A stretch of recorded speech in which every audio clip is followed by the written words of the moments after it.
अस्सलामुअलैकुम वरहमतुल्लाहि वबरकातुह। आज मैं बहुत ही अहम और बहुत ही ख़ास वीडियो लेकर आप लोगों से रूबरू हुआ हूँ। आज से हम लोग बिल्कुल न्यू अंदाज में न्यू बैच का आगाज़ करने जा रहे हैं। आज क्लास 12 बिहार बोर्ड उर्दू के जो दरसी किताब है कहकशा हिस्सा 2, उसका पहला सबक मिर्ज़ा फरहतुल्लाह बेग का खाका, डिप्टी नज़ीर अहमद की कहानी कुछ मेरी कुछ उनकी ज़बानी पढ़ने वाले हैं। अगर आपके रिलेशन में कोई तालिबे इल्म हो जो क्लास 12 की तैयारी करना चाह रहा हो तो उन तक वीडियो ज़रूर शेयर करें और उन्हें बता दें कि AH ऑनलाइन पर न्यू बैच का आगाज़ हो चुका है और चैनल को भी सब्सक्राइब करके जुड़ जाएं ताकि आपकी तैयारी बेहतर हो सके। तो चलिए वीडियो शुरू करते हैं, लेकिन उससे पहले मैं आपको यही कहूँगा कि आप अपनी किताबें सामने रखें और अगर किताबें नहीं हैं तो किताबें खरीद लें, क्योंकि जब आप किताब सामने रखेंगे तो आपकी पढ़ाई बेहतर हो सकेगी। तो चलिए अब हम बगैर वक्त ज़ाय किए हुए वीडियो शुरू करते हैं। सबसे पहले हम मुसन्निफ़ के बारे में जानते हैं। मिर्ज़ा फरहतुल्लाह बेग को उर्दू का सबसे पहला खाका निगार कहा जाता है। हालांकि उन्होंने शायरी भी की, मज़ामीन भी लिखे, अदीबों के हालात भी कलमबंद किए, लेकिन उनकी शोहरत का असल दारोमदार उनके खाका की वजह से। इब्तिदाई ज़िंदगी और ख़ानदान की बात करें तो मिर्ज़ा फरहतुल्लाह बेग की पैदाइश अगस्त 1885 में दिल्ली के महल्ला चोड़ी दालान में हुई थी। हालांकि आपके किताब में तज़किरा नवैसियों के मुताबिक मिर्ज़ा फरहतुल्लाह बेग 1883 में पैदा हुआ, लेकिन खुद उनके बयान के मुताबिक वो 1885 में पैदा हुए और यही सही है। और मैंने विकिपीडिया पर भी सर्च किया तो यही हमको देखने को मिला था। और उनका इंतकाल 27 अप्रैल 1947 को हुआ और सराय इलाही चमन कब्रिस्तान में सुपुर्दे खाक हुए। उनके वालिद का नाम मिर्ज़ा हशमतुल्लाह बेग था और वालदा का नाम मुशर्रफ जहां बेगम था। उनके दादा का नाम मिर्ज़ा अब्दुल्ला बेग था और उनके जद्दे अमजद यानी अबाओ अजदाद बदख्शा से तरके वतन करके शाह आलम सानी के ज़माना में हिंदुस्तान आए। वालदा के इंतकाल के बाद उनकी फूफी हुस्न जहां बेगम ने उनकी परवरिश की। मिर्ज़ा फरहतुल्लाह बेग जब 10 रोज़ के ही थे उनकी वालदा मुशर्रफ जहां बेगम का इंतकाल हो गया था, तो उसके बाद उसकी परवरिश हुस्न जहां बेगम ने की थी। मिर्ज़ा फरहतुल्लाह बेग की पहली शादी 1908 में उनके चचा साजिद बेग की लड़की नसीमा सुल्ताना से हुई और दूसरा निकाह जो है उनकी पहली बीवी की ही बहन हमीदा सुल्ताना से हुई, क्योंकि उनकी पहली बीवी जो थी नसीमा सुल्ताना उनका इंतकाल हो गया था। अब सबसे पहले हम खाका की बात कहते हैं कि खाका किसे कहते हैं। तो आसान ज़बान में आप समझे, नस्र की वह सिन्फ जिसमें किसी इंसान की धुंधली तस्वीर पेश की जाती है उन्हें हम खाका निगारी कहते हैं। खाका हर तरह से लिखे जा सकते हैं। खाका संजीदा भी हो सकता है और ज़रीफ़ाना भी। बेहतर खाका निगार वही होता है जो अपने खाके में तवाज़ुन बरकरार रखे। अब आप मिर्ज़ा फरहतुल्लाह बेग के तालीम और मुलाजमत देखें। सबसे पहले हज़रत निज़ामुद्दीन औलिया की दरगाह की मस्जिद में एक बुजुर्ग रहते थे, उनका नाम सैयद वलीउल्लाह था। उन्होंने मिर्ज़ा फरहतुल्लाह बेग को बिस्मिल्लाह कराई और मौलवी कमरुद्दीन ने कलाम पाक पढ़ाया। उसके बाद गवर्नमेंट हाई स्कूल कश्मीरी दरवाज़ा दिल्ली से एंट्रेंस का इम्तिहान पास किया और 1901 में हिंदू कॉलेज में दाखिला लिया और यहाँ से 1903 में इंटरमीडिएट की सनद हासिल की। उसके बाद सेंट स्टीफेंस कॉलेज से BA किया और 1908 में हाई कोर्ट में मुतर्जी मुकर्रर हुए और 1910 में उन्होंने जुडिशियल इम्तिहान पास किया और 1939 में हाई कोर्ट के इंस्पेक्टिंग अफसर बने और 1942 में उसी ओहदे से शुबकदोश हो गए, यानी रिटायरमेंट हो गए थे। अगर उनकी तसानीफ की बात की जाए तो दिल्ली का एक यादगार मुशायरा, फूल वालों की शेर, इंशा, दीवान यकीन, दीवान नज़ीर, मेरी दास्तान और मेरी शायरी उनकी अहम किताबें हैं और मज़ामीन फ़रहत या 7 जिल्दों पर मुश्तमिल उनके मज़ामीन का मजमुआ है। तो मैंने इनके बारे में फुल एक्सप्लेन करने की कोशिश की है जिससे बच्चे आसानी से समझ सके। अब हम मारूजी सवालात जो आपके किताब में हैं, जिसे हम ऑब्जेक्टिव टाइप क्वेश्चन कहते हैं, उसके तरफ चलते हैं। अगर आप PDF लेना चाहते हैं तो इसके लिए आपको फ़ी पेड करने पड़ेंगे। फ्री में ये PDF नहीं दिया जाएगा, क्योंकि जब मैं फ्री में PDF देता हूँ तो इसकी अहमियत बच्चे नहीं समझते। अगर आप PDF लेना चाहते हैं तो आपको टेलीग्राम का लिंक डिस्क्रिप्शन में दे दिया गया है, आप हमसे वहां राब्ता कर सकते हैं। तो चलिए अब हम सबसे पहले सवाल देखते हैं। उर्दू का पहला बाज़ाब्ता खाका कौन सा है? ऑप्शन अलिफ नाम देवमाली, ऑप्शन बे कुंदन, ऑप्शन जीम शीश महल और ऑप्शन दाल में है डॉक्टर नज़ीर अहमद की कहानी कुछ मेरी कुछ उनकी ज़बानी। तो उर्दू का पहला बाज़ाब्ता खाका डॉक्टर नज़ीर अहमद की कहानी कुछ मेरी कुछ उनकी ज़बानी है। उसके बाद है उर्दू के पहले खाका निगार कौन है। तो उर्दू के पहले खाका निगार कौन है? मिर्ज़ा फ़रहतुल्लाह बेग है। उसके बाद है सवाल नंबर 3 में नज़ीर अहमद फ़रहतुल्लाह बेग के कौन थे। तो नज़ीर अहमद फ़रहतुल्लाह बेग के उस्ताद थे। उसके बाद है फ़रहतुल्लाह बेग के साथ मदरसा में कौन थे। तो फ़रहतुल्लाह बेग के साथ मदरसा में मियाँ दानी थे। उसके बाद है सवाल नंबर 5 नज़ीर अहमद का ताल्लुक़ किस सिन्फ से है। देखिए यहीं पर लोग कंफ्यूज करते हैं। नज़ीर अहमद का ताल्लुक़ नाविल से है और मिर्ज़ा फ़रहतुल्लाह बेग का ताल्लुक़ खाका निगारी से है। इसको याद करने का सबसे अच्छा तरीका यह है कि नज़ीर अहमद का नाम नून से शुरू होता है और नाविल भी नून से ही शुरू होता है। तो बस इस तरह आप याद कर लें। नज़ीर अहमद को उर्दू का सबसे पहला नाविल निगार कहा गया है और उनके शागिर्द मिर्ज़ा फ़रहतुल्लाह बेग को उर्दू का पहला खाका निगार कहा गया है। अब हम मुख्तसर सवालात की तरफ चलते हैं जिसे हम शॉर्ट टाइप क्वेश्चन कहते हैं। सवाल देखें, फ़रहतुल्लाह बेग और मियाँ दानी मौलवी साहब के घर क्यों जाते थे। तो इसका जवाब देखें, फ़रहतुल्लाह बेग और मियाँ दानी मौलवी नज़ीर अहमद के यहाँ तालीम हासिल करने के लिए जाते थे। चूँकि उस ज़माने में मदारिस और कॉलेज का आज की तरह बाज़ाब्ता इंतज़ाम नहीं था और अगर था भी तो आज की तरह आम नहीं था। दूसरी बात यह कि उस ज़माने में यह रवायत है कि अमूमन तलबा उस्ताद के घर पर खुसूसी तौर पर तालीम हासिल करने के लिए जाते थे।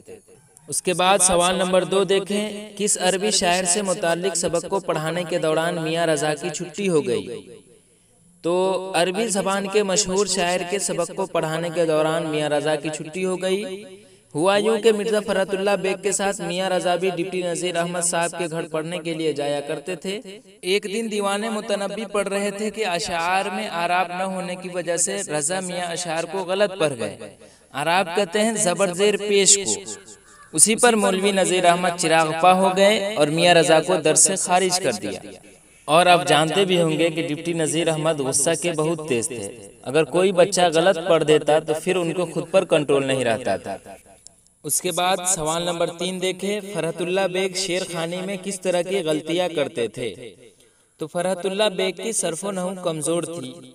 सर्फ़ो नहू कहते हैं अरबी कवायद को, जिसकी वजह से वह आराब यानी ज़बर ज़ेर पेश की बहुत गलतियाँ करते थे। मिसाल के तौर पर अगर पढ़ना है मुश्किल तो पढ़ दिया मश्किल। उसके बाद सवाल नंबर 4 देखें, मियाँ दानी शेर पढ़ने में किस तरह की गलतियाँ करते थे। यहाँ फ़रहतुल्लाह बेग की बात हो रही थी पहले, अब मियाँ दानी की बात हो रही है। बच्चे यहाँ कंफ्यूज करते हैं। तो इसका जवाब देखें, मियाँ दानी शेर खानी में आराब की गलतियाँ तो नहीं करते थे, यानी ज़बर ज़ेर पेश की गलतियाँ तो नहीं करते थे, लेकिन शेर को कुछ इस अंदाज में पढ़ते थे कि सुनने वाले को लगता था कि मियाँ दानी शेर के बजाय नस्र पढ़ रहे हैं, जिसकी वजह से नज़ीर अहमद मियाँ दानी से गुस्सा रहा करते थे। अच्छा, सबसे पहले आप नज़्म और नस्र को समझें। नज़्म कहते हैं पोइट्री को, यानी शेर में जो कुछ होता है, गज़ल, नज़्म, हमद, ये सब क्या है, ये सब पोइट्री है यानी नज़्म है। और नस्र कहते हैं प्रोज़ को, यानी मजमून, किस्सा, कहानी, दास्तान, अफसाना, यह सब क्या है, यह सब नस्र है, प्रोज़ है। मैंने यहाँ पर पोइट्री और प्रोज़ इसलिए इस्तेमाल किया है ताकि आप आसानी से समझें, क्योंकि क्लास 12 की इंग्लिश में आपको पोइट्री सेक्शन और प्रोज़ सेक्शन ही पढ़ना है। उसके बाद सवाल नंबर 5 देखें, मौलवी साहब के पढ़ाने का क्या तरीका था। तो इसका जवाब देखें, मौलवी साहब के पढ़ाने का तरीका यह था कि वह पहले बच्चों से किताब की इबारत को पढ़वाते और सुनते थे। अगर बच्चे सही सही पढ़ देते तो ठीक, वरना अपनी तलून मिजाजी की वजह से या तो ऐसे गलत इबारत पढ़ने वाले तलबा को दर्स से निकाल देते थे या फिर डांट कर समझाते थे। फिर इबारत दुरुस्त होने के बाद इबारत की तशरीह पढ़ाते थे। आपको मैं पहले भी बताया था कि डिप्टी नज़ीर अहमद गुस्सा के बहुत तेज थे और जब उन्हें गुस्सा आता था तो वो खुद पर भी कंट्रोल नहीं कर पाते थे। अब हम तवील सवालात की तरफ चलते हैं, यानी लॉन्ग टाइप क्वेश्चन की तरफ चलते हैं। इसमें सवाल नंबर 1 है, मौलवी साहब शागिर्दों से क्यों गुस्सा हो गए थे। तो इसका जवाब देखें, मौलवी साहब अपने शागिर्दों से इसलिए गुस्सा हो गए थे क्योंकि दर्स के दौरान मौलवी साहब का दस्तूर था कि वह अपने शागिर्दों से पहले किताब की इबारत पढ़वा कर सुनते थे। अगर तलबा इबारत गलत पढ़ते थे तो मौलवी साहब को गुस्सा आ जाता था। तलबा का इबारत गलत पढ़ना या आराब की गलती करना उनके सामने नाकाबिले माफ़ी जुर्म था। वह गलती करने पर इस तरह गुस्सा होते थे कि कभी कभी तलबा को क्लास से बाहर निकाल दिया करते थे। मौलवी नज़ीर अहमद के एक शागिर्द दानी मियाँ का वाक़या है कि उन्होंने दीवाने मुतनब्बी पढ़ने के दौरान मुतनब्बी के अशार को इस तरह पढ़ा के गोया वह शेर नहीं नस्र पढ़ रहे हैं। मौलवी साहब कुछ देर तो सुनते रहे, लेकिन जब तीसरे शेर में भी दानी मियाँ ने वही गलती दोहराई तो मौलवी साहब को गुस्सा आ गया और उन्होंने दानी मियाँ को दर्स से बाहर ही निकाल दिया। और फिर गुस्सा जब खत्म हो गया तो दूसरे दिन दानी मियाँ को दर्स में शामिल किया।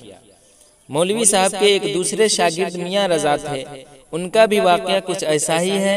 दीवाने मुतनब्बी पढ़ रहे थे, मियाँ दानी ने जब अरबी शेर गलत पढ़ा तो मियाँ रजा को पढ़ने के लिए कहा गया।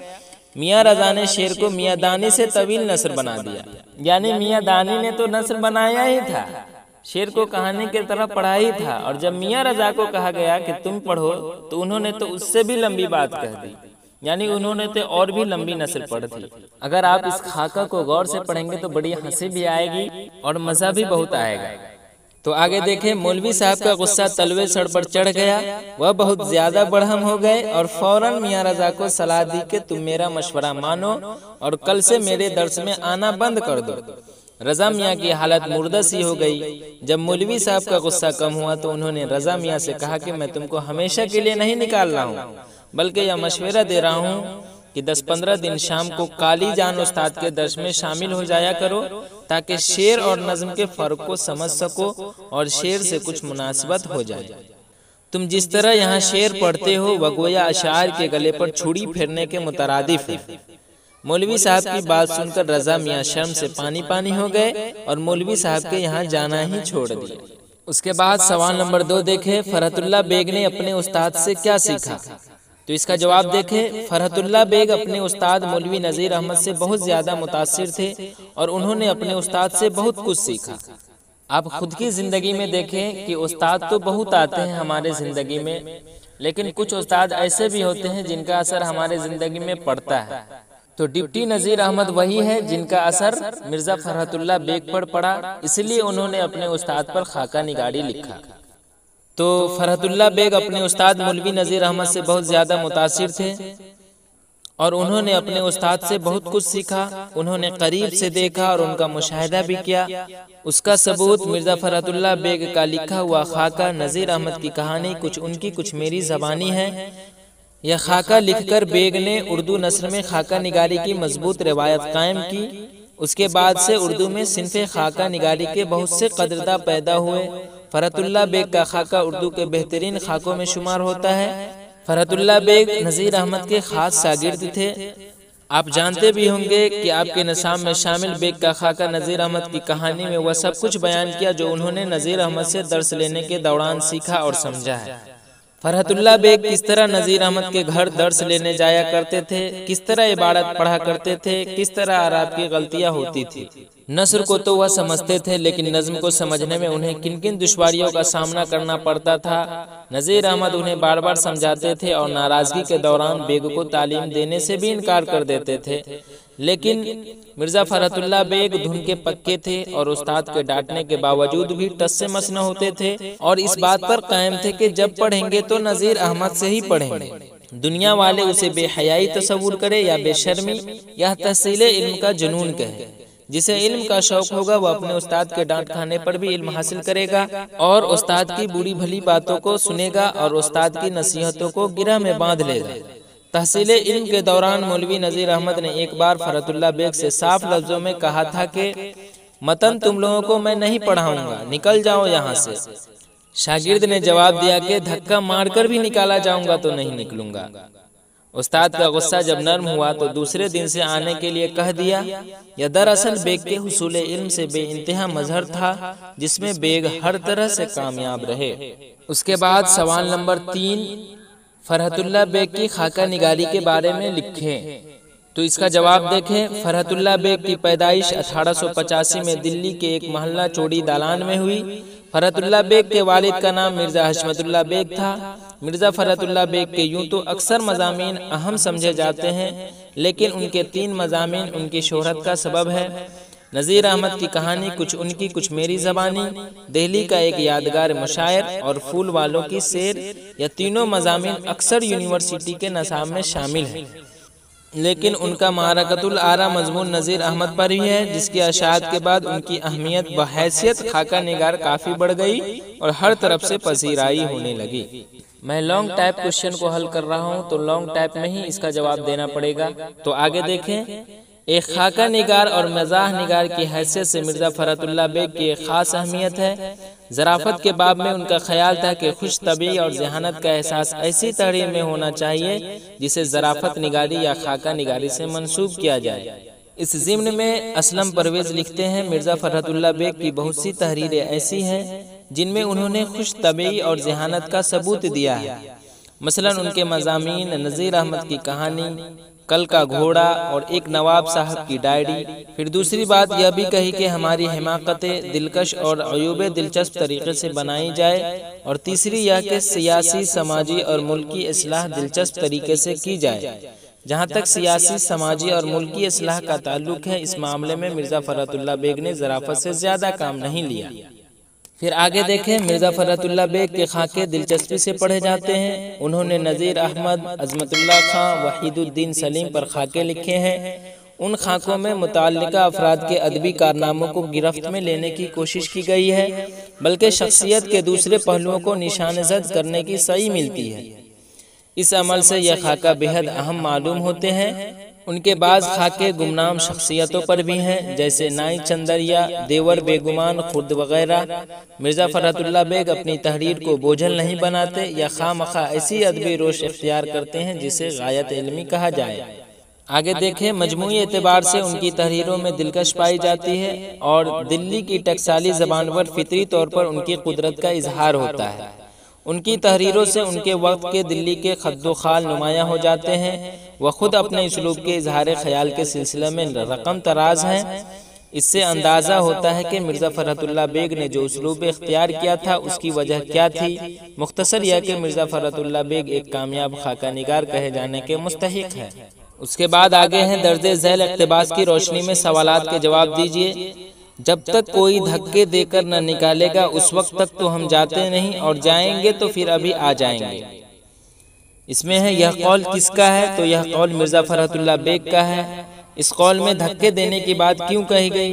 तो इस कौल में धक्के देने की बात इसलिए कही गई कि मिर्ज़ा फ़रहतुल्लाह बेग डिप्टी नज़ीर अहमद के चहेते शागिर्द थे। वह जानते थे कि उस्ताद का गुस्सा बनावटी है। वह ऐसा जुमला शागिर्दों के इल्म के शौक़ को जानने के लिए कहते थे। उसके बाद आगे देखें, दर्जे झैल इक़्तिबास की रोशनी में सवालात के जवाब दीजिए।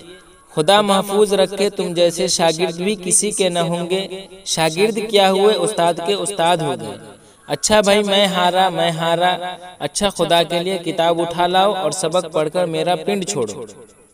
यह कौल किसका है? तो यह कौल मौलवी नज़ीर अहमद का है। यह बात किससे कही गई? तो यह बात नज़ीर अहमद ने अपने शागिर्द फ़रहतुल्लाह बेग से कही। इस कौल में किससे छुटकारा पाने की बात कही जा रही है? तो इस कौल में मिर्ज़ा फ़रहतुल्लाह बेग से छुटकारा पाने की बात कही जा रही है। इस कौल में कौन किसका उस्ताद हो जाता है? तो इस कौल में मिर्ज़ा फ़रहतुल्लाह बेग नज़ीर अहमद के उस्ताद हो जाते हैं। तो चलिए, ये रही आज की वीडियो। इंशाअल्लाह फिर मैं एक नई वीडियो के साथ बहुत जल्द आऊँगा। तब तक के लिए खुदा हाफिज़।